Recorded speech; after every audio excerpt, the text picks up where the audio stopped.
So prototypes for this lure have been out for over a year now, and whilst it has been technically released, we haven't really seen anyone use them but tournament anglers. They have caught some big fish, and because of its versatility, I do think they are a really good lure for the beginner fisherman. I'll explain a little bit more about that in a moment, but they do come in 2 sizes, and today we are talking about the brand new Spike 44. They come in a mid-running, an MR, and an extra deep running, the EXDR version. Now originally I was actually sent this sample color at the end of 2020, but because the color scheme isn't really my preference, it didn't see a lot of the water. As luck would have it though, at the start of 2021, I just happened to be at the right place at the right time and got the opportunity to try the full range of final samples for the Spike 44. First time I had them in the water, we had a ripper session at the mouth of the Ben River, and I'll show you a little bit more of that footage in a moment, but 2 days later, Tommy Slater ended up catching a giant bag of fish at an ABT tournament at Gippsland Lakes using the lures. He'd have a 5 fish limit for 5.71 kilos on day 1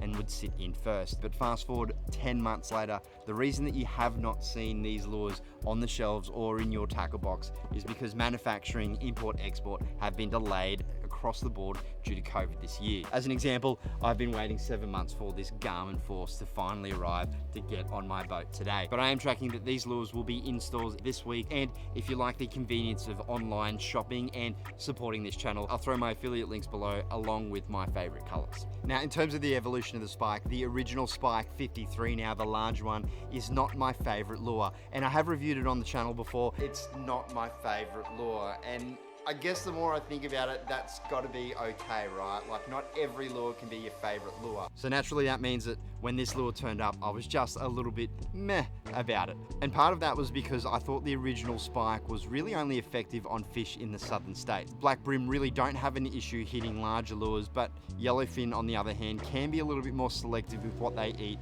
And I formed the opinion that that OG Spike was just a little bit too big for the standard yellowfin brim in our New South Wales waterways. And I think from Daiwa's perspective, that's where this Spike 44 comes into play. It's a hybrid jerkbait, crankbait kind of lure that is 80% the size and lend itself to being a little bit more bite-sized than its OG older brother. Now the lures do come with 2 different bib sizes, the MR or the medium running, which runs to around about 6 feet, and the EXDR, which is advertised to hit 12 feet. Now realistically, I do think that EXDR does get to around about 10. I did have some trouble getting it down to 12. I'm sure you might be able to, but for me, 10 foot is where I really saw the lure hit. The only difference between the 2 lures is actually only the bib size. So you can see the body between the 2 is identical. It's just that bib that is larger that gets that greater depth. Personally, I have caught fish on both, and that MR is my preference, but I do like the idea of sending a small 44mm lure down to 10 odd feet, and that EXDR I think is probably going to have some place in my lure box, particularly when cranking deep areas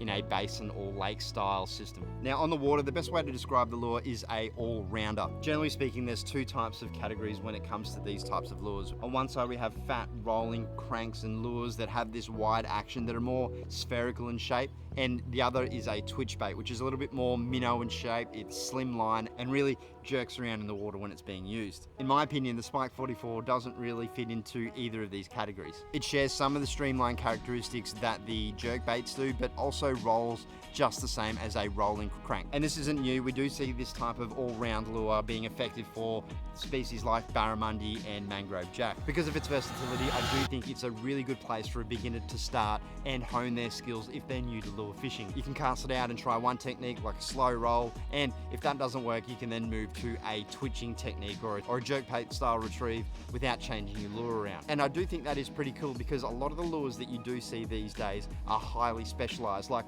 my favorite lure for this year is the double clutch 48. It is a small jerkbait lure that will work really well in the shallows and not so well in the deep. That lure, the double clutch 48, has a really specific style of fishing, whilst this lure kind of breaks through that barrier and is a real all-round lure. You can buy this lure, use it, and work out really quickly if you prefer to use rolling crank type lures or jerkbait type lures, and then fill your tackle box accordingly.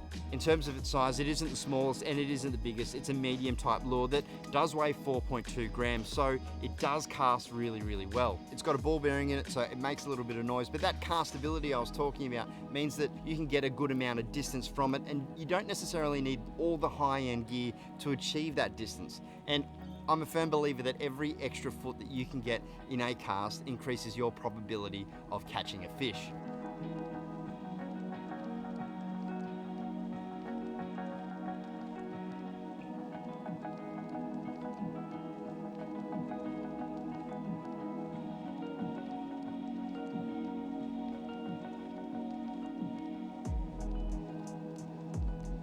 Now, like we did last week, a giant thank you goes out to Daiwa for allowing the channel to review the lures, and of course, secondly, give a full set away to you guys. Now, to enter that, all you need to do is like the video, subscribe to the channel, and comment below on whether you think you'll be using these lures in a rolling crank style or a jerk baiting style. I'll announce the winner on this channel in a week, and remember, if you're interested in purchasing a couple of these and supporting the channel, you can do that through the affiliate links in the description below. If you're not tracking it as well, the Risky Critter giveaway has a couple of days left on it, which is a video from last week, and I'll throw a link to that video at the end of this clip. So a couple of points to wrap this video up. Now, firstly, the hooks and the trebles are BKK hooks that are Teflon coated, and I reckon that seems to be the trend with Daiwa at the moment. They are definitely going down that Teflon coated BKK path. I think specifically when you're talking about techniques with this lure, there's a couple of things to consider. Understand that whilst you can use the lure in a shallow environment against sand or rock, in its pure sense, it is a deep diver and will foul if you're using it shallow with kelp, weed, or vegetation around. In those cases, you probably want to use another type of hard body that is shallow running, that will run over the top of that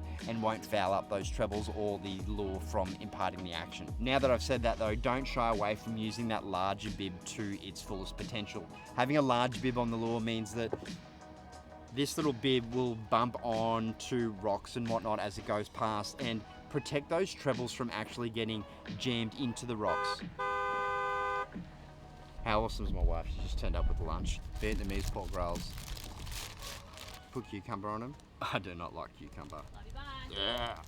Yeah. Cucumber. Love you, bye. Extra chili is good. Worst part about living in a country town down in Victoria is that the food is so limited. So I'm in Newcastle at the moment with the in-laws, just smashing all these different food outlets that we don't have. This is so good. All right, that was delicious. Where was I? So I was talking about this lure in rock edges. So if you are using the lure and you are bouncing them along the rocks and keeping the trebles up high, but you do find yourself getting jammed somewhere, typically that's the bib actually getting wedged in a rock. So stop winding, softly let that lure float again, and then continue winding, and 90% of the time you'll find that you will get yourself out of trouble by doing that. Alternatively, the other thing to do is move the boat or the kayak around and get a different angle, and hopefully it'll come out the side of that crack or crevice that the lure is stuck in.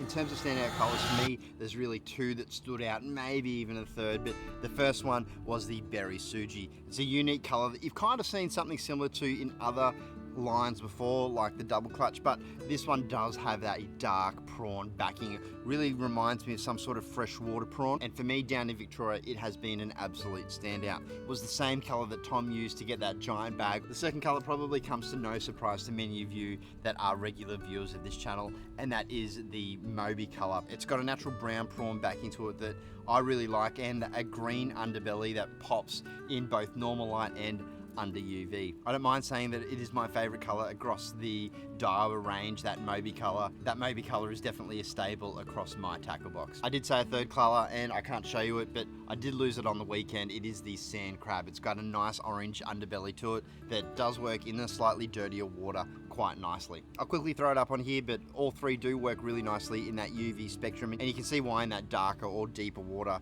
these lures are going to pop. Now, whilst I do like this lure, it is not my #1 jerkbait or my #1 crankbait. Like I said before, it is an all-rounder. You can basically cast this thing in and use the reel to impart the action that you need. You don't need to get tricky at all with fancy rod twitches or movements or little taps to get some sort of random movement. Don't get fancy with it, just cast it out, retrieve it as you normally would with the reel. Don't get fancy with it and it will catch fish. Let the lure impart its own action and do its own thing. Like I said, it's easy to use. So that is my intro to the lure. Now, I won't exactly be filling my tackle box to the brim with these lures with every single color, with multiple of them, but given their performance over the last 12 months with the people that have been testing them, you'd be a little bit silly not to at least have a couple of these. I think particularly because they are easy to use and you can get to those deep locations and deep drop-offs with the lure. I will 100% take them down to Tasmania and run them in the Victorian and Tasmanian rounds at the start of the tournament season next year. Now, if you do want to see a little bit more of this lure in action, you need to look at this video here. It'll be out next week, but I will take you through the journey that was the 2021 ABT Brim Grand Final, where somebody walked away with a $49,000 boat. Again, that'll be there next week. I hope you enjoyed the video. Stay safe. I'll see you next time. That was so good.